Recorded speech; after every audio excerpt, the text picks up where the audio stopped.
ఆ డ్రామాలు వేస్తూ నాటకాలు వేస్తూ. అయితే భయంకరమైన ఆ రోగం బలహీనత నాకు వచ్చింది. 10 సంవత్సరాలు ఆ రోగం తగ్గలేదండి. తగ్గిపోయినప్పుడు ప్రార్థనకి వెళ్ళాను. ఆ మేక 6:6 వచనం చదవండి. దాన్ని బట్టి నీవు చేసిన ఉపకారములకు నేనేమి చెల్లించుకుంటే మొదట నేను డ్రామాలు వేసి పద్యాలు పాడేవాడిని. 30 సంవత్సరాలు దాదాపు ఇప్పటికి ప్రతి దేశంలో పాడుతూ ఉన్నారు, కానీ నా పేరు మాత్రం ఎవరికి తెలియదు. అట్లా 160 పాటలు దేవుడు నా చేత రాయించాడు. హిందూ డ్రామాల్లో నేను మొదట ఏం చేశానంటే హరిశ్చంద్రుడు నేను వేషం వేసేసాను, నాటకం చేసి పద్యాలు పాడాను. తర్వాత రామాంజనేయులు భరతుడుగా చేశాను. డ్రామాలో 7 సంవత్సరాలు చేశాను. ఏలూరులో కూడా పాడుతున్నాడు, బాధ అంటున్నాడు ఆయన. ఆ మల్లెలు అనేది నాకు వచ్చింది ఇప్పుడు కల్వర్ టెంపుల్ సతీష్ కుమార్ గారి దగ్గర తీసుకెళ్ళి 5 పాటలు పాడించుకుని నీకు లాగా వాళ్ళు కూడా పాడుతున్నారు మన పాటలు. పాడుతున్నారా? కొన్ని పాటలు అది అందా పాడి మొదట పాడింది కన్నడ రాగం. అది నీవు చేసిన కన్నడ రాగం. అది ప్రియమైన సహోదరి సహోదరులకు ప్రభువైన యేసుక్రీస్తు నామమున వందనములు. మీరు ఇప్పుడు వినబోతున్నటువంటి సాక్ష్యం మల్లెల కృపారావు గారిది. వారిది బాపట్ల. వీరు దేవునిని ఎరుగకముందు అనేకమైన పౌరాణ నాటకాల్లోనూ పద్యగానంలోనూ రాష్ట్ర వ్యాప్తంగా ఎంతో పేరు సంపాదించినటువంటి వ్యక్తి. మన ప్రభువైన యేసుక్రీస్తు యొక్క కృపను బట్టి దేవుడు వారిని ఆకర్షించి తన సేవకు పిలిచినప్పుడు మొట్టమొదటిగా దేవుడు వారితో వ్రాయించినటువంటి అద్భుతమైన పాట నీవు చేసిన ఉపకారములకు నేనేమి చెల్లింతును, ఏడాది దూడలన వేలాది పొట్టిళ్ళన. ఈ పాట మనకందరికీ తెలిసిన పాట. ఈ పాట పాడని క్రైస్తవ సంఘం అంటూ ఏదీ ఉండదు. అద్భుతమైన విషయం ఏంటంటే ఈ పాట హిందీ, తమిళ్ ఇత్యాది భాషల్లో సుమారుగా 11 భాషలో తర్జుమా చేయబడిన పాట. ఇప్పుడు వారి సాక్ష్యాన్ని మనం విందాం. మీ అందరికీ వందనాలు. ఇప్పుడు మరొక సాక్ష్యాన్ని దేవుడు మనకు అనుగ్రహించారు. ఇప్పుడు మనం బాపట్లో ఉన్నాం. నా పక్కన కూర్చున్న అయ్యగారు ఆ పేరు కానీ మీరు ఎప్పుడు వినుండరు, కానీ అయ్యగారు రాసిన పాట పాడిన సంఘం అంటూ ఏదీ లేదు. ఆ పాట ఏంటంటే నీవు చేసిన ఉపకారములకు నేనేమి చెల్లింతును అనే పాట ప్రతి ఒక్కరూ పాడుకునే ఉంటారు. అయ్యగారి జీవిత విశేషాలు మనం తెలుసుకుందాం. అయ్యగారు వందనాలండి. వందనాలు. అయ్యగారు మీ సాక్ష్యాన్ని మొదట చెప్పండి. మీరు ఎలా దేవుని తెలుసుకున్నారు, దేవునిలోకి రాకముందు మీరేం చేసేవారు? ప్రభునందు ప్రియ సోదరి సోదరులారా, మన ప్రభు యేసయ్య పరిశుద్ధ నామములో మీ అందరికీ వందనాలు. దేవుడు నన్ను ఎంతో ప్రేమించి భయంకర పాపినై ఉండగా మరి ప్రభు సన్నిధికి రాకుండా ఆ డ్రామాలు వేస్తూ నాటకాలు వేస్తూ ఆ దేవుని నమ్మకుండానే అట్లా ఉండగా నేను భయంకర పాపినై ఉండగా దేవుడు నన్ను మరి ప్రేమించాడు, కాపాడు. కానీ నాకు తగినట్టుగా పాపం అన్న జీతం మరణమని దేవుని వాక్యలో విన్నాను. మరి పాపంలో ఉన్నవారు అగ్ని ఆరదు, పురుగు సావదని ఆ వాక్యం విన్నాను. అందుకని యేసు ప్రభువుని నమ్ముకున్నాను. అయితే భయంకరమైన ఆ రోగం బలహీనత నాకు వచ్చింది. దానిలో మరి నా శరీరం అంతా భయంకరమైన ఆ జలతో వచ్చి బాధపడి అది 10 సంవత్సరాలు ఆ రోగం తగ్గలేదండి. తగ్గిపోయినప్పుడు ప్రార్థనకి వెళ్ళాను. ప్రార్థనకి వెళ్తే దేవుడు తగ్గిస్తాడని విశ్వాసంతో. అందుకని వెళ్ళకముందు ఇంగ్లీష్ మందులు లేకపోతే ఆయుర్వేదము లేక మొత్తం కూడా నేను వాడిన 10 సంవత్సరాలు తగ్గలేదు. కానీ అప్పుడు తగ్గదని చనిపోయే పరిస్థితిలో నేను గుడిసెలో పాకాల పడుకుని ఏడుతూ ఉండగా అప్పుడు దేవుడు నాతో మాట్లాడాడు. ఏమనంటే, అయ్యా నీవు 51 కీర్తన 51 అధ్యాయంలో చదవండి, చదివి పశ్చాత్తాపంతో ప్రార్థన చేసుకోండి, నీకు ఆ రోగం తగ్గిపోద్ది, అప్పుడు నా సాక్షిగా ఉండాలి అని మాట్లాడాడు. దేవుడు నాతో మాట్లాడాడు. అందుకనే నేను ఆ వాక్యం అప్పుడే చదివానండి. చదివినప్పుడు భయంకరంగా ఏడుస్తూ ప్రార్థన చేసేటప్పుడు దేవుడు నన్ను ప్రేమించి ఒక వాక్కు పంపాడు. ఆ మేక 6:6 వచనం చదవండి. దాన్ని బట్టి నీవు చేసిన ఉపకారములకు నేనేమి చెల్లింతుననే మాట కనపడుతూ ఉంది. దావీదు మహారాజు అన్నాడు ఏమనంటే, నా మరణాన్ని నుంచి భయంకర పరిస్థితులు నన్ను బ్రతికించి ఎన్నోసార్లు కనుక ఏమి చేయడం తీర్చలేను, రక్షణ పాత్రను సేదపుచ్చుకొని యెహోవా నామమున ప్రార్థన చేస్తానని ఆయన తీర్మానం చేసుకుని ప్రార్థన చేస్తూ ఉన్నాడు. ఆయన కూడా అది జ్ఞాపకం వచ్చింది. అందుకని దేవుడు రాగం ఇచ్చాడు, పాట ఇచ్చాడు. ఎందుకంటే మొదట నేను డ్రామాలు వేసి పద్యాలు పాడేవాడిని అన్ని స్థలాల్లో 20 సంవత్సరాలు. అయితే దానివల్ల నాకు సంతోషం లేదు. కానీ ఇప్పుడు మరి ప్రభు దగ్గరికి వెళ్ళినాక ఆయన దగ్గర పాపాన్ని ఒప్పుకున్నాక ఆయన రోగం తగ్గుద్దని నాతో మాట్లాడు కనుక ఇప్పుడు ఆ పాట రాయమని దేవుడు మాట్లాడాడు. అందుకని నీవు చేసిన ఉపకారములకు నేనేమి చెల్లించలేని పాటకి ఆ మాట ఆ రాగం కూడా దేవుడు నాకు ఇచ్చాడు. దాన్ని బట్టి ఆత్మతో నింపబడి రాశానండి. రాసినప్పుడు ఆ పాట 30 సంవత్సరాలు దాదాపు ఇప్పటికి ప్రతి దేశంలో పాడుతూ ఉన్నారు. కానీ నా పేరు మాత్రం ఎవరికి తెలియలేదు. నేను కూడా దేవుని పాట కనుక నాది నేను రాశానని చెప్పకుండానే ప్రార్థన చేస్తూ ఉన్నాను అనేకుల కొరకు. వాళ్ళు ఆ పాట వింటూ ప్రతి సహవాసం ప్రతి కృతజ్ఞత కూడికల్లో ఆ పాట పాడుతూ దేవుని మహిమపడుతూ ఉన్నారు. అంతవరకు నేను సంతోషించాను. దేవుని మహిమని ప్రార్థన చేస్తూ దేవుని స్తుతిస్తూ గణపరుస్తూ ఉన్నాను. అందుకనే మరి అప్పటి నుంచి దేవుడు నాకు ఆలోచన ఇచ్చి జ్ఞానం ఇచ్చాడు. నేను చదువుకోలేదు. వీళ్ళు కొన్ని అక్షరాలు మాత్రం నాకు వస్తాయి. దాన్ని బట్టి అడవిలో తిరిగేవాడిని. నేను పల్లెటూరులో ఉన్నాను. అట్లా ఉండి బాపట్ల వచ్చాను కనక టౌన్కి. అక్కడ దేవుడు నాతో మాట్లాడితే అప్పుడు జరిగింది. ఆ తర్వాత ఆ డ్రామాను మానుకొని ప్రభు దగ్గర పాట పాడటానికి దేవుడే ఏర్పాటు చేసి ఆ రాగాలు ఇటు మలిపి ఆయన నా చేత పాడిస్తున్నాడు. ఎప్పటి నుంచి అంటే దాదాపు 35 సంవత్సరాలండి. రాస్తూ ఉన్నాను, పాడుతూ ఉన్నాను. అట్లా 160 పాటలు దేవుడు నా చేత రాయించాడు. అవన్నీ ఏ పాట పాడినా దేవుని వాక్యం ఉంటుంది. నా పాటలు అనరు పెద్దలు చాలామంది కీర్తనలు అంటారు. యేసన్న గారి కీర్తనలు ఎట్లా ఉన్నాయో కృపారావు కీర్తనలు కూడా అంతేనని మాట్లాడుతున్నారు. అందుకని నేను వాక్యం చదివి వాక్యాన్ని బట్టి మరి వ్రాస్తాను. అది మీరు పెద్దలు వాక్యం చెప్పిన ఒకటే, నాకు ఇచ్చిన వారాన్ని బట్టి నీ పాట రాసిన ఒకటే అన్నట్టుగా పెద్దలు తెలియజేస్తూ అనేక స్థలాల్లో మరి సన్మానం చేస్తూ దేవుని మహిమపడుతూ ఉన్నారు. నేను వద్దన్నా కూడా వాళ్ళు చేస్తున్నారు. ఇప్పుడు విజయవాడ నుంచి నెహ్రూ గారు నా పాట విని ఎవరో చెప్పారని చూసి ఆయన చూడాలని ప్రేమతో నా దగ్గరికి వచ్చాడు బాపట్లకి. ఆయన దాన్ని చూడాలని కొంచెం పాడించి వినాలని వచ్చాడు. అందుకని ఆయన బట్టి నేను కొన్ని పాటలు ఇప్పుడు పాడతానండి. అవి మీరు నేర్చుకుని మరి పాడుతూ దేవుని మహిమపరచాలని మనం చేస్తున్నా. అప్పుడు దేవునికి మహిమ నాకు కూడా సంతోషం ఉంటుందండి. పెద్దవాడిని, నాకు 76 సంవత్సరాలు ఉన్నాయి ఇప్పుడు. గారు రెండు చిన్న ప్రశ్నలు అడుగుతాను, చెప్పండి. డ్రామాలో మీరు ఏ పాత్రలు వేసి, అది హిందూ డ్రామాలా మన క్రైస్తవ డ్రామాలా? హిందూ డ్రామాల్లో నేను మొదట ఏం చేశానంటే హరిశ్చంద్రుడు నేను వేషం వేసేసాను. నాటకం చేసా, పద్యాలు పాడాను. తర్వాత రామాంజనేయులు భరతుడిగా చేశాను. తర్వాత ఏమో మరి నవ్వికి వెళ్ళి కంటెంట్ చేసి నాటకాలు ఆడేవాడిని. చీరల్లో కానీ బాపట్ల కానీ ఎక్కడైనా ప్రతిష్టాత్ బండారు రామారావుతో నేను కలిసి టికెట్ నాటకాలు కూడా పాడాను. అంత పేరుంది. కృపారావు అంటే చీరాల నుండి బాపట్ల వచ్చి చూశారు. పాడుతూ ఉంటే 4:30 స్థుతిలో 5లో పాడుతూ ఉంటే అది తర్వాత ఎవరు ఆ స్థుతిలో పాడలేకపోయారు. చాలా మంది భయపడ్డారు. అయినా చాలామంది నన్ను ఆకర్షించి పాడించి డ్రామాలు వేయించి 20 సంవత్సరాలు వాడబడ్డాను. నేను డ్రామాలో 20 సంవత్సరాలు చేశాను నేను. ఆ తర్వాత దేవుడు కావాలని నన్ను పడగొట్టి రోగం పెట్టి ఆ తర్వాత ఆయన మాట్లాడి నన్ను ఆయన బిడ్డగా మార్చుకున్నాడు. అంటే డ్రామాలు ఏ వయసు నుంచి? ఏ వయసు అంటే 20 సంవత్సరాల నుంచి డ్రామాలు వేసి 20 సంవత్సరాలు అక్కడ నుండి 20 సంవత్సరాలు అంటే దాదాపు పెళ్లి కూడా చేసుకున్నా. డ్రామాలలోనే మ్యారేజ్ అయిపోయింది. చేసుకున్నాను. తర్వాత భయంకర రోగం వచ్చింది శరీరం కనుక. అందుకని యేసు అన్నాడు శరీరం బలహీనం ఆత్మ సిద్ధం అన్నాడు. కనుక దాన్ని బట్టి నేను మార్చబడ్డాను. లేకపోతే డ్రామాలు వేస్తా ఉండేవాడిని, పాపంలో పెరిగేవాడిని, నరకానికి వెళ్ళేవాడిని. ఇప్పుడు ఆయన ప్రేమించి నన్ను డ్రామాలు మానిపించి పాటలు నేర్పి వాయించి పాడించి దేవుడు మహిమ పొందుతున్నాడు. కనుక ఆయనకే మహిమ ఘనత ప్రభావం. అయ్యగారు మీరు మామూలుగా హిందూ సాంప్రదాయమైన పౌరాణిక నాటకాలు వేసారా? మనకి క్రైస్తవ సంబంధించి కూడా ఏమైనా వేసారా? క్రైస్తవది మన శిలువదారి అనే డ్రామా అనే నాటకంలో ప్రభు కొరకు నేను పేతురు వేసి మంచిగా పాడాను, మంచిగా మాట్లాడాను. పేతురు అట్లా చేసాడు, అట్లా చేయగలిగాను. అప్పుడు ప్రార్థన చేసుకుంటూ పైకి వెళ్ళాను స్టేజ్కి. నేను హిందూ నాటకాలు వేసినప్పుడు కూడా ప్రార్థన చేసుకుని వెళ్ళిన అప్పుడు కూడా దేవుడు నాకు సాయం చేశాడు. అట్లా చేసి చేయటంలోనే అంత పేరు వచ్చింది ఆ డ్రామాల్లో కూడా, అది పౌరాణిక నాటకాల్లో.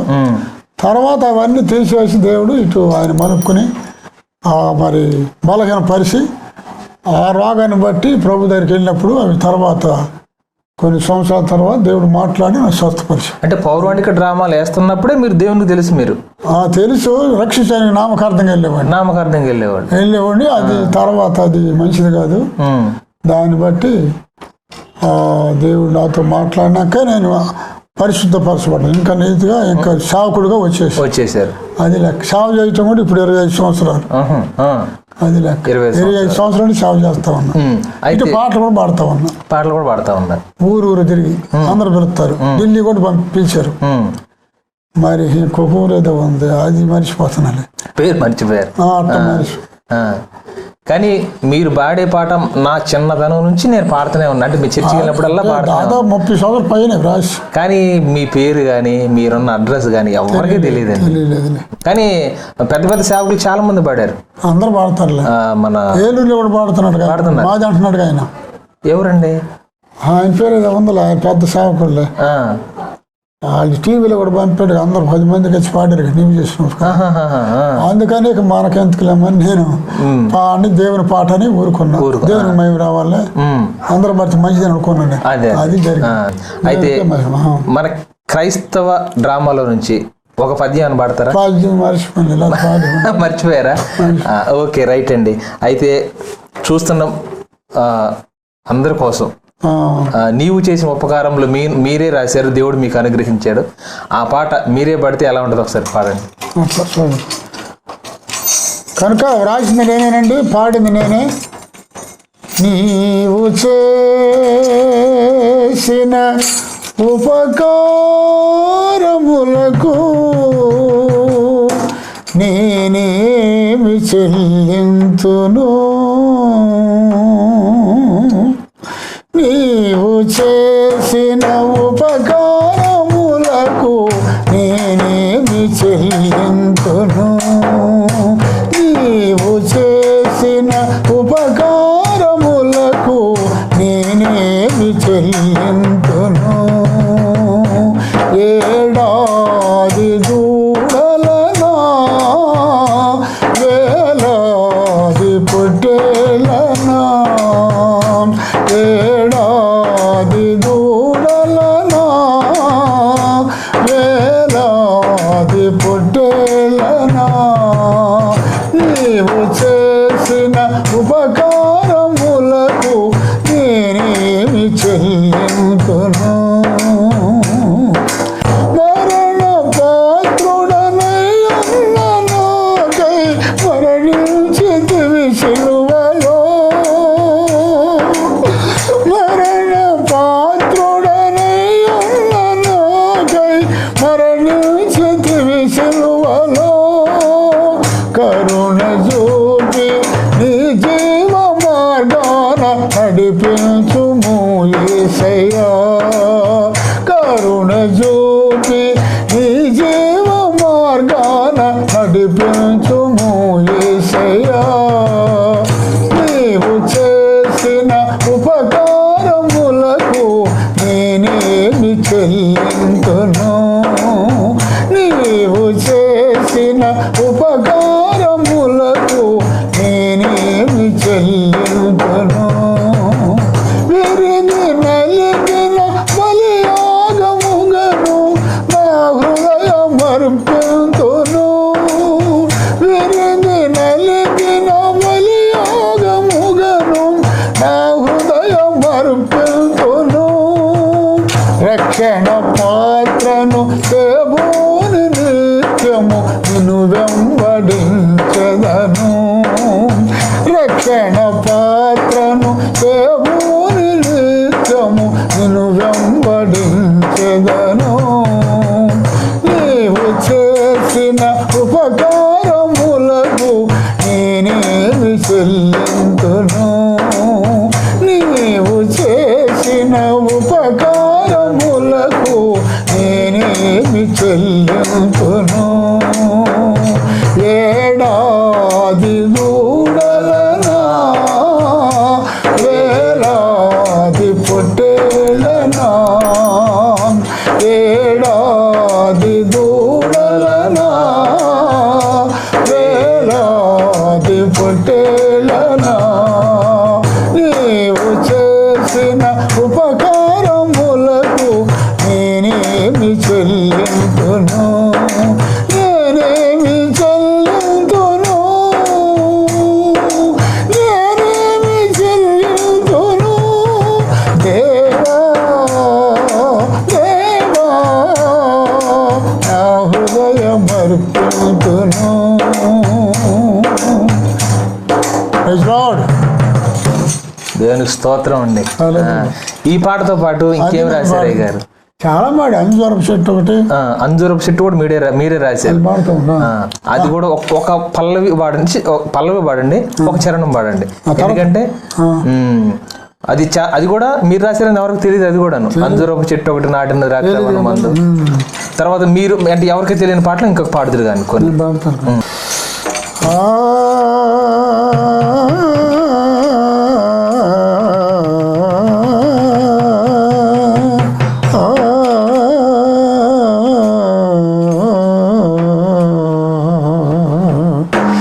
అంజూరపు చెట్టు కట్టి నాటెను ద్రాక్షవనమందు,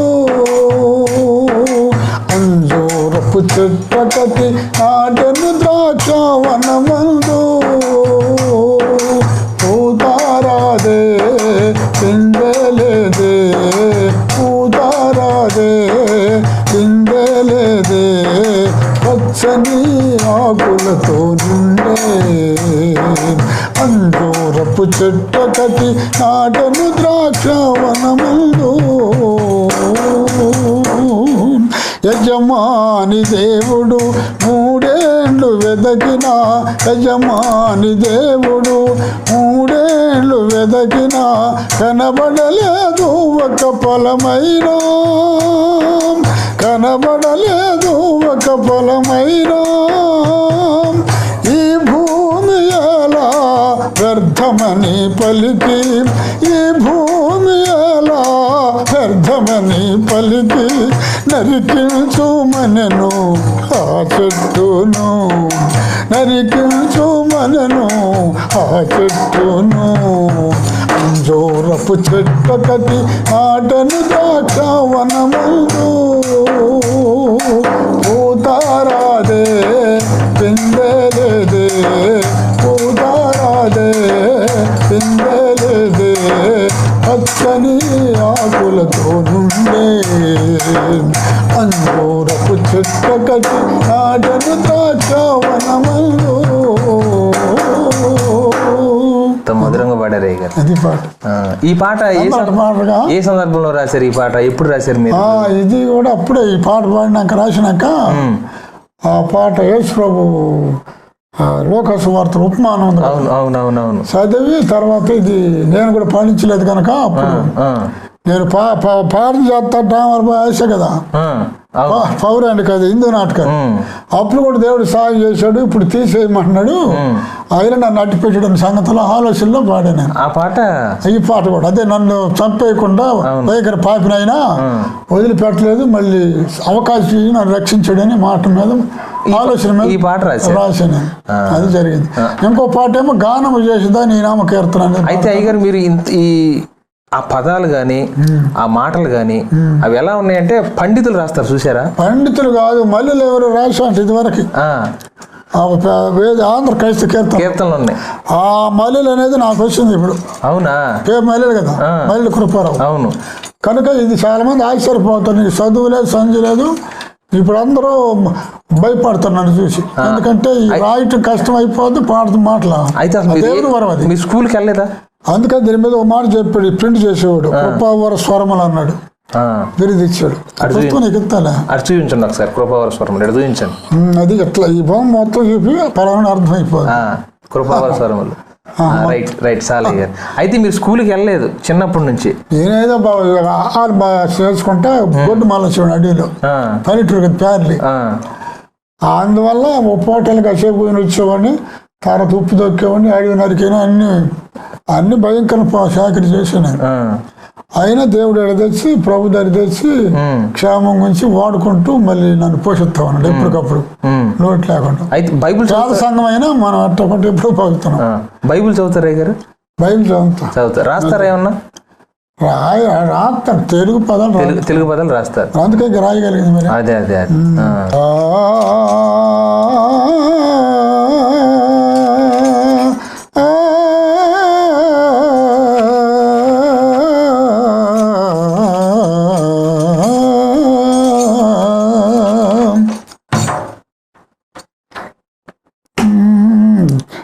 పలికించు నా దేవా నీ మాట నా నోట, పలికించు నా దేవా నీ మాట నా నోట, పాడించు నీ పాట ప్రతి చోట నిన్ను చాట, పలికించు నా దేవా నీ మాట నా నోట. మోసేను పిలచితివి మండుచున్న పొదలో నిలిచి, మోసేను పిలచితివి మండుచున్న పొదలో నిలిచి, నోటి మంచమైన గాని అద్భుతములు చేయించితివి, నోటి మంచమైన గాని అద్భుతములు చేయించితివి, ఈ ప్రజలను దాసత్వము నుండి కృపతోడ విడిపించితివి, పలికించు నా దేవా నీ మాట నా నోట, పాడించు నీ పాట ప్రతి చోట నిన్ను చాట, పలికించు నా దేవా నీ మాట నా నోట. హల్లెలూయా. దేవునికి స్తోత్రం. అయ్యగారు ఈ పాట చెన్నై మన జైపాల్ గారు కూడా పాడారు కదా, మిమ్మల్ని అడిగారా? నన్ను అడిగే పాడింది. అడిగారా? మీతో మాట్లాడారు అయ్యగారు? ఆయనతో కాదు, ఈయన మాట్లాడి. ఎవరు? సతీష్ కుమార్ మా అల్లుడు కదా, ఆడకు ఒక ఆయన పిలిచాడు పీటర్ గారు, నా ఫ్రెండ్, ఆయన కూడా సేవకుడి మాలో. ఆడ ఆ దాంట్లో లాయర్ చేసి రాస్తున్నాళ్ళ. ఇప్పుడు బాట్ల స్థలం నోరు రావట్లేదు. జ్ఞానరాజు ఆయన పరిచయం చేశాడు. మీరు హైదరాబాద్ వెళ్ళారా? హైదరాబాద్ ఆయన దగ్గర తీసుకెళ్ళాడు, కల్వర్ టెంపుల్ దగ్గర. సతీష్ కుమార్ గారి దగ్గర తీసుకెళ్ళి 5 పాట పాడించుకుని ఎట్టిన నీకు లాగా పాడి కంప్యూటర్లో పాడించుకుని ఇప్పుడు వాళ్ళు కూడా పాడుతున్నారు. మన పాటలు పాడుతున్నారా? కొన్ని పాటలు ఎక్కువ పాడతారు వాళ్ళు ఇందులో. అవన్నీ ఒక్కొక్క ఆయన ఉన్నాడు మన కుర్రోడు, ఆయన దగ్గర మా ఫ్రెండ్ పొన్నూరు, ఆయన పాడతాడు పాటలకు ఆయనగా. అక్కడ జైపాల్ గారు కూడా వచ్చారా? జైపాల్ గారు తర్వాత వచ్చారు. నీవు చేసిన ఉపకారములకై నేనేమి చెల్లింతును, నీవు చేసిన ఉపకారములకై నేనేమి చెల్లింతును, ఏడాది కోడెలనా వేలాది పొఠేళనా, ఏడాది కోడెలనా వేలాది పొఠేళనా, నీవు చేసిన ఉపకారములకై నేనేమి చెల్లింతును.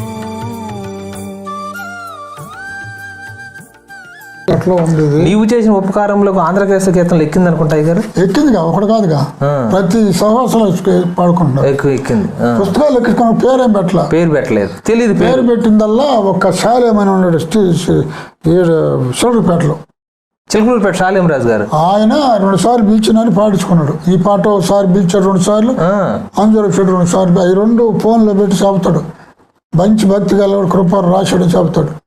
మల్లెల కృపారు చెప్పారా? ప్రతి ఫోన్లో చెబుతాడు. ఫోన్లో చెబుతా ఉంటాడు వాక్యంతో పాటు. ఆయనకి పాతతరం భక్తులన్నా, పాతతరం మీద సంతోషిస్తాడు. నేను వెళ్తే చాలా ఆనందిస్తారు. నీవు చేసిన ఉపకారములకు నేనేమి చెల్లింతును, నీవు చేసిన ఉపకారములకు నేనేమి చెల్లింతును, ఏడాది దూడలనా వేలాది పొట్టేలనా,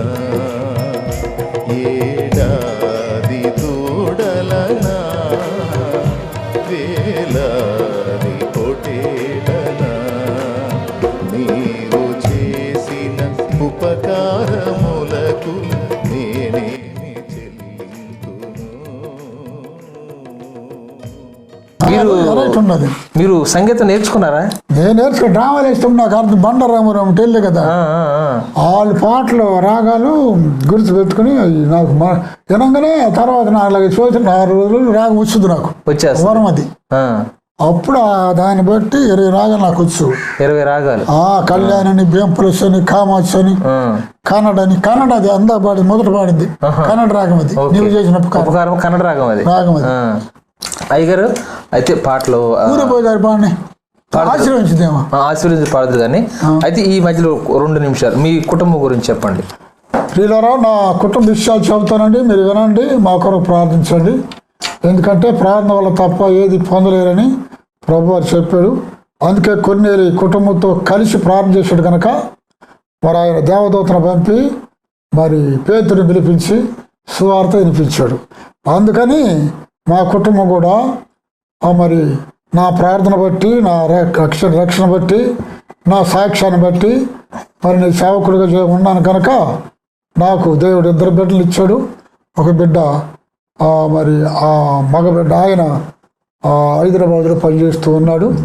ఆయన కూడా ప్రభు నమ్మాడు కనుక తర్వాత ఒక ఆడపిల్ల బిడ్డను కూడా ఇచ్చాడు దేవుడు. ఆ బిడ్డ ఒక దేవుని సేవకుడికి ఇచ్చాను నేను. వారిద్దరు కలిసి మరి సేవ చేస్తూ ఉన్నారు. నాకు మంచి సంఘం కూడా దేవుడు చిన్న సంఘం ఇచ్చాడు పేదలకి. వాళ్ళు కానుక అయిపోయినా నేను వాక్యం చెబుతూ వాళ్ళని పోషిస్తూ ఉన్నాను. లేనప్పుడు నేనే అవసరమైతే నాకుండా 10 రూపాయలు ఒక 5 రూపాయలు ఇచ్చి అట్లా జరిగిస్తూ ఉన్నాను. కనుక మరి నీవు చేసిన ఉపకారం అనే పాటకి అమెరికా నుండి ఒక ఆయన హైదరాబాద్ ఆయన అక్కడుండి మాకు మందిరం లేదని పేదలమని ఆయన 3 లక్షలు పంపాడు. పంపితే అవి తీసుకుని చిన్న మందిరం రేకుల షెడ్ గట్టి వేసుకున్నామండి. అది ఇప్పుడు బాగా జరుగుతూ ఉంది. దాదాపు 40 మంది ఉంటారు పేద బిడ్డలు. అయితే మందిరానికి స్లాబ్ లేదు? మందిరానికి స్లాబ్ లేదు కానీ రేకులు మాత్రం వేసామండి. స్తోత్రం. మంచి దగ్గర. అయితే అయ్యగారు చర్చికి స్లాబ్ లేదనే విషయం మీరు విన్నారు కదా. మీలో ఎవరైనా చూసేవాళ్ళు ప్రేరేపించబడినారు అని ఉంటే కాంటాక్ట్ అవ్వండి. అయ్యగారు నెంబర్ ఇస్తాను నేను, మీరే డైరెక్ట్ కాంటాక్ట్ అవ్వండి. ఎవరు మీడియేటింగ్ ఎవరు లేరు, మీరే కాంటాక్ట్ అవ్వండి. ప్రేరేపించబడితే దేవుని కృపను బట్టి మీరు కూడా సహాయం చేస్తారని ఆశిస్తాను. అయ్యగారు అది ఆశీర్వదించుము. ఆ పాట ఎప్పుడు రాశారు అయ్యగారు? ఆశీర్వదించుము దేవా. అది కూడా అదే దాదాపు 20 సంవత్సరాలు అయింది. 20 సంవత్సరాలు అయిపోతుంది. నీవు చేసిన ఉపకారం ఏమో 30 సంవత్సరాలు కదా రాశారు. ఆశీర్వదించు 20 సంవత్సరాలు అవుతుంది. యెహోవా చేత 2 అప్పుడు అంజరపు చెట్టు నీవు చేసిన ఉపకారం అప్పుడు రాసి ఒకేసారి రాశారు. తర్వాత 10 రోజుల్లో ఇంకోటి సెట్ చేశాను. దేవుడి జ్ఞానాన్ని బట్టి అది జరిగింది. అది ఆశ్రయించిన దేవ కూడా అందరూ పాడుతున్నారు. ఏ ప్రార్థన కూడా దాని కృతజ్ఞత కూడిక అందరూ జరిపోతుంది. ప్రతి సంస్థ పాడుతున్నారు. అవును, ఎక్కడ చూసినా పాట ఉంటుంది. నీవు చేసిన తర్వాత అదే పాడతారు. తర్వాత మరి మిగిలిన యెహోవా చేత పెద్దగా పాడిపోయినా కొంతమంది పాడతారు. అది పిలుపు. అయితే అయ్యగారు నీవు చేసిన ఉపకారములు మీరు రాసిన తర్వాత మొట్టమొదటి ఎక్కడ పాడారు? మొట్టమొదటి నేను మోపర్ అని ఒక గ్రామం ఉంది పాలిటూరు, అక్కడ మా సంఘం ఉంది. ఎక్కడ? మోపర్ అని పొన్నూరు నుంచి వెళ్ళాలి. ఓకే. మోపర్లో ఆడ తీసుకెళ్ళినాక నేను మా పేషెంట్ గారు పెద్ద ఆయన వస్తే మామూలు పెద్ద ఆయన మాకు 60 సంఘాలు కదా. ఆడకి వెళ్తేప్పుడు పాటను చూపించాను నేను. చదివాడు, దోళ్ళు అన్ని వాక్యాలు కరెక్ట్ గా ఉండేవన్నీ బాగుంది, పాడండి అని చెప్పి ప్రార్థన చేశాడు. ఆ పాటకి ఆయన ప్రార్థన చేసినాక నేను పాడారు. తర్వాత ఇక అందరు నేర్చుకున్నాను. అది జరిగింది. మంచిది. నాదని నేను ఎవరో చెప్పలేదు. కాదు, ఈ పుస్తకం మట్టుకు రాశా, తెలుసుకోవాలి, పేరు ఉండాలి కాబట్టి ఆయన రాశాడు. పేషెంట్ చెప్పాడు దాని గురించి, ఇంకొక ఆయన చెప్పాడు, అట్లా జరిగింది. అంతగా నేను మొత్తం డాక్టర్ నేను చేసాను చెప్పాను. కాకపోతే మా నాన్నది మా అమ్మాయి ఫోటో కూడా మేము అట్లా వేసారు. పెద్దలు కనుక పేర్లు మేము పుట్టాం కనుక అది మా నాన్న ఎట్టుంటాడు. నా 2 అంతలు ఉంటున్నాయి మా నాన్న. సువార్త పొట్టిగా ఉంటుంది. మా 8 మంది పిల్లలు మేము, అంటే 5 మగ పిల్లలు, 3 ఆడపిల్లలు. 8 మంది మొత్తం వెళ్ళిపోయారు. నేను ఒక్క నుండి ఆఖరు. నేను 8 మందిలో మొత్తం ప్రభు దగ్గరికి వెళ్ళిపోయారు. కొంతమంది ప్రభు నమ్మారు, కొంతమంది నమ్మలేదు. కానీ నేను ఒక్కడే ఆగిపోయి ఇప్పుడు ఆఖరు. నేను కూడా పెద్ద అవుతున్నా. ప్రభు చిత్తంలో బతినంత కాలం దేవుని స్తుతించాలని కనపరచడం నా ఆలోచన. ఇప్పుడు నా నిర్ణయం. మీ అమ్మ నాన్నగారికి ఎంతమంది అండి? 8 మంది. 8 మంది. ఆడపిల్ల ఎంతమంది, మగపిల్లలు ఎంతమంది? మగపిల్లలు 5, ఆడపిల్లలు 3. అందరి పేర్లు అందరూ బాగుంటారు. మీరు ఎన్నో? నేను ఆఖరండి, లాస్ట్ 8వ వాడిని. 8వ వారు. మా అక్క తర్వాత ఆఖరిలోనే 5 సంవత్సరాలకు ఆఖరిలో పుట్టాను. ఇప్పుడైతే మీ అన్నయ్య పిల్లలు మీకు ఏమన్నా ఏం చేయరు, వాళ్ళంతా మామూలు పేదలే, వాళ్ళు మామూలు పనులకు వెళ్తుంటారు, ఉద్యోగాలు లేవు, ఏమి లేవు. ఎప్పుడైనా వస్తారు మీ దగ్గరికి? నేనే వెళ్ళి పౌరు గారు చెప్పిన మాటను బట్టి ఆనందనగర్లో కొందరు మా అమ్మ పుట్టిల్లు ఇటు ఇక్కడ 6-7 ఇళ్ళు ఉండే ఇటు చూడలేక రోడ్లో. అది టీచర్ కావాలని అక్కడ ఉంది, ఏది కర్లపాటి రోడ్లో. ఆడొక 7-8 ఇళ్ళు ఉన్నాయి. ఒక రోజు మొదట 2-3 తారీఖులో 3వ తారీఖు కానీ 4 కానీ ఒక చోటకి ఇటు వెళ్తాను ఆనందనగర్. ఒక రోజు అటు వెళ్తా. వాళ్ళందరినీ పౌరు గారు ఏమన్నా అంటే, మరి మా కుటుంబంలో మా రక్షం అందరూ రక్షం పడాలంటే నేను శాపకృష్ణ చేసినా పర్లేదు, నేను ప్రార్థన చేస్తాను, చేస్తే వాడు రక్షం పడాలని నా కోరిక, నా ఆశ అని అంటాడు ఆయన. అందుకని అక్కడికి వెళ్ళి ప్రార్థన చేసి వాడు కానుక ఛార్జ్ అయిపోయినా పర్లేదు, ప్రార్థన చేసి ఒక టీ పోయి తాగి వస్తా ఉంటాను. నెలకోసారి దర్శిస్తాను. అటు రోజు ఇటు రోజు. మిగిలిన దగ్గరికి వెళ్ళి డబ్బుల కోసం డబ్బు ఉండేవాళ్ళు మా కృష్ణనగర్లో కోటేశ్వరులు ఉండరు, ఆయన నేను బాను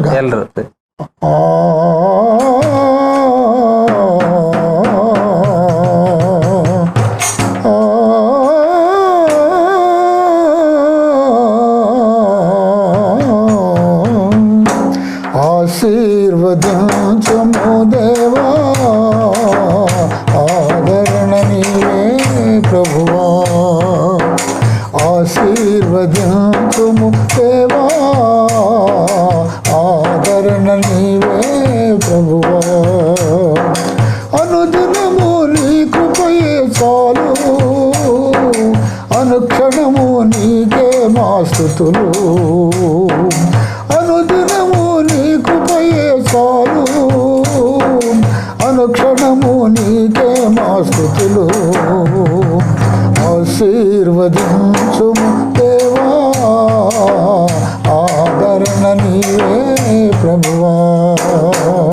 ఆపత్కాలములో సహాయకుడవు నీవు, అందరినీ ప్రేమించే యేసునాథుడవు.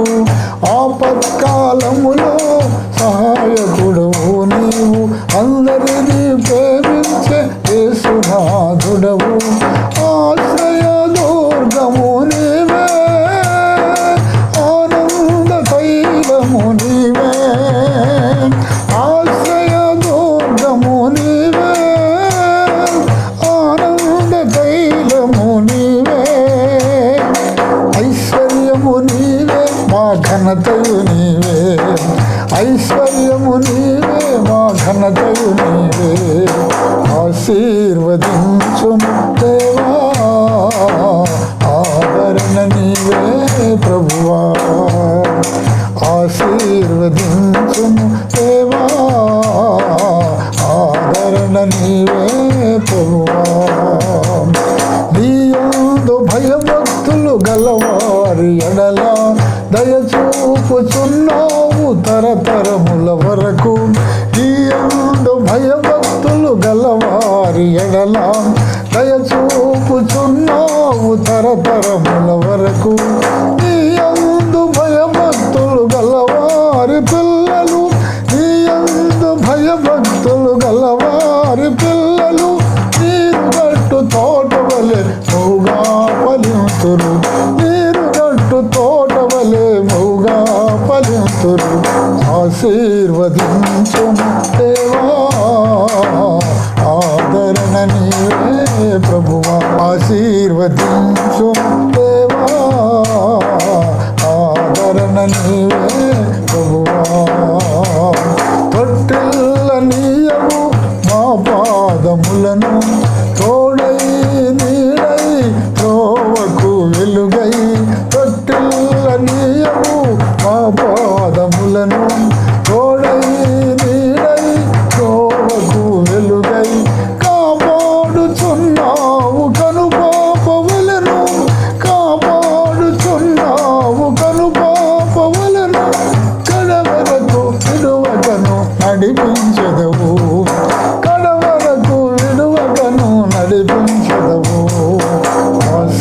ఆశీర్వదించుము దేవా,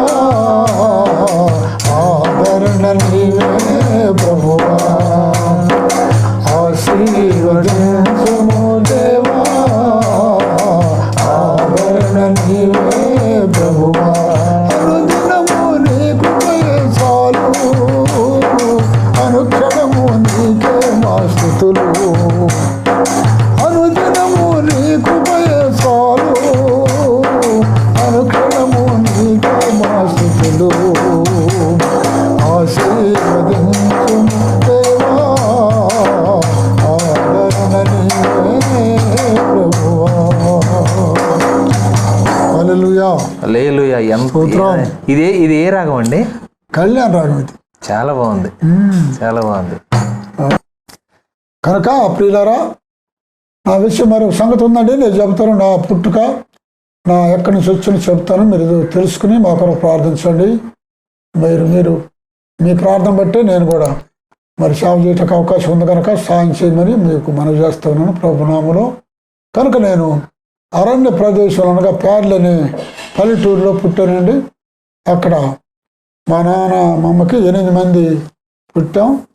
5 మగ పిల్లలు, 3 ఆడపిల్లలు పుట్టారు. వారిలో ఆఖరిని నేను పుట్టానండి. నా పేరు కృపారావు అని పేరు పెట్టారు, మల్లెల కృపారావు. ఇంటి పేరు మల్లెల అయ్య గారు? మల్లెల ఇంటి పేరు మల్లెలండి.